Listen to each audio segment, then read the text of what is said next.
Next problem, a man running a race course notes that the sum of the distances from the two flag posts from him is always 10 meter and the distance between the flag post is 8 meter. Okay, find the equation of the path traced by the man.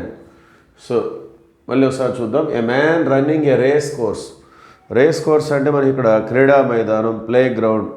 ఒక మనిషి play గ్రౌండ్లో పరిగెడుతున్నాడు.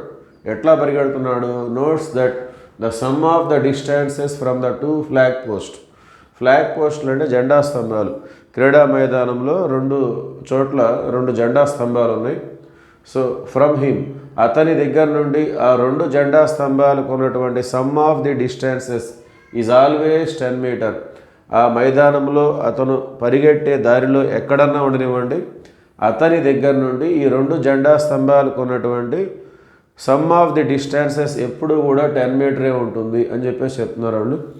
So and the distance between the flag post is 8 metre. Okay, ఆ రెండు జెండా స్తంభాల మధ్య ఉన్నటువంటి దూరం అనేది 8 metre. Okay, so sum of the distances from the two flag post from him is always 10 meter. So ఈ పాయింట్ తోటి మనం అతను నడిచే దారి ఎలిప్స్గా మనం అర్థం చేసుకోవచ్చు. It is nothing but the definition of ellipse. Sum of the distances from the two flag post from him is always constant.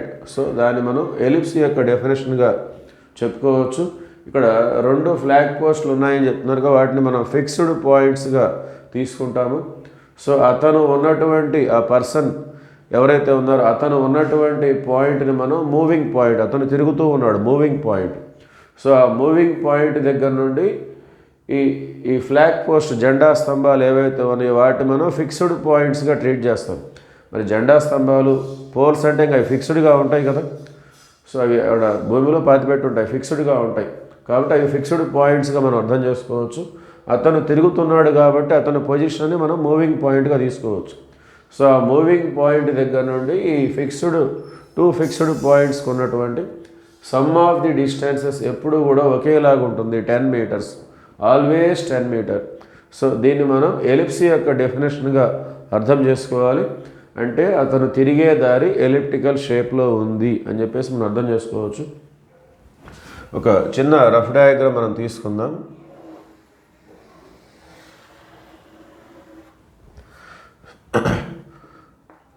So ఈ రెండింటిని మనం టూ ఫిక్స్డ్ పాయింట్స్గా, లేదంటే టూ ఫ్లాగ్ పోస్ట్, ఇది మొదటి ఫ్లాగ్ పోస్టు, ఇది రెండవ ఫ్లాగ్ పోస్ట్. ఆ person ఈ దారిలో తిరుగుతూ ఉన్నాడు.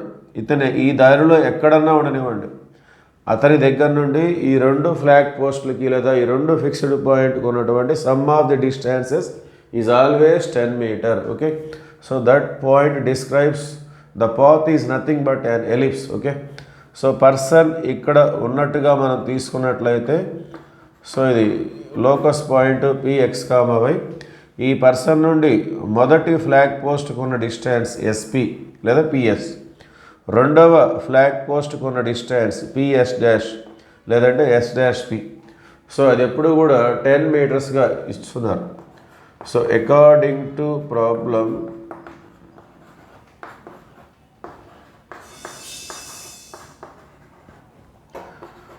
SP plus S''P is equal to 10 meter. ఇది ఎప్పుడు కూడా మారదు. సో ఈ దారిలో అతను ఎక్కడన్నా ఉండనివ్వండి, ఆ పర్సన్ నుండి ఈ రెండు జెండా స్తంభాలకు ఉన్నటువంటి sum of the distances is always 10 meter. Okay, so that is given in the problem. So we know that, మనకు తెలిసిన ఫార్ములా ఏంటి? SP plus S''P is equal to 2A. Okay, 2A means it is nothing but the length of the major axis. Length of the major యాక్సిస్తో ఈక్వల్గా ఉంటుంది. So ఈ రెండు కూడా ఒకటే కాబట్టి 2A is equal to 10. So therefore A is equal to 5 meters. So A value వచ్చేసింది. అలానే distance between the two flag post 8 meter అని చెప్పేశారు. సో ఈ రెండు జెండా స్తంభాల మధ్య ఉన్నటువంటి దూరం S'. Okay, also distance between the two flag post S' is equal to 8 meter. మరి ఈ రెండింటి మధ్య దూరం అంటే ఫ్లాగ్ పోస్ట్ అంటే is nothing but focuses. Okay, ఇది ఫస్ట్ ఫోకస్, ఇది రెండో ఫోకస్. రెండు ఫోకస్ల మధ్య ఉన్న దూరం మనకి ఫార్ములా ఏంటి, 2AE is equal to 8. So 2 1 జా 2 4 జా. సో మనకి ఏఈ ఈజ్ ఈక్వల్ టు 4గా వచ్చేసింది. So already A value 5, AE is equal to 4. So ఇది మనకి ఎలిప్స్ అని అర్థమైంది కాబట్టి అతను తిరిగేటటువంటి దారి. మరి ఎలిప్స్ ఈక్వేషన్ ఎలా ఉంటుంది, x² + a² + y² / b² is equal to 1. మన దగ్గర ఏ ఉంది, a² వచ్చేస్తుంది, మరి b² ఎలా వస్తుంది. So since we have the formula like this, b² is equal to a² - a² e². Okay, a² - a² e². ఇది b²కి సంబంధించిన ఫార్ములా. సో దీన్ని మనం a² - ae² కూడా ఎక్స్ప్రెస్ చేసుకోవచ్చు. ఏ అంటే 5, a² అంటే 25, ఏఈ అంటే 4, ae² అంటే 4² 16, which is equal to 9. So డైరెక్ట్గా మనకి b² వాల్యూవే వచ్చేసింది 9 అని. Therefore we have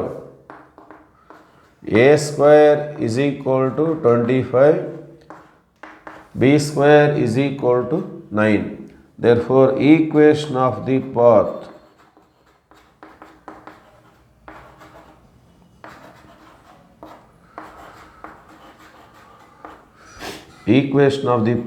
is x² / a² plus y² / b² is equal to 1. Okay, so substitute చేసినట్లయితే x² / a² అంటే 25, y² / b² అంటే 9 is equal to 1. Okay, so that is the equation of the path traced by the man. Okay, thank you.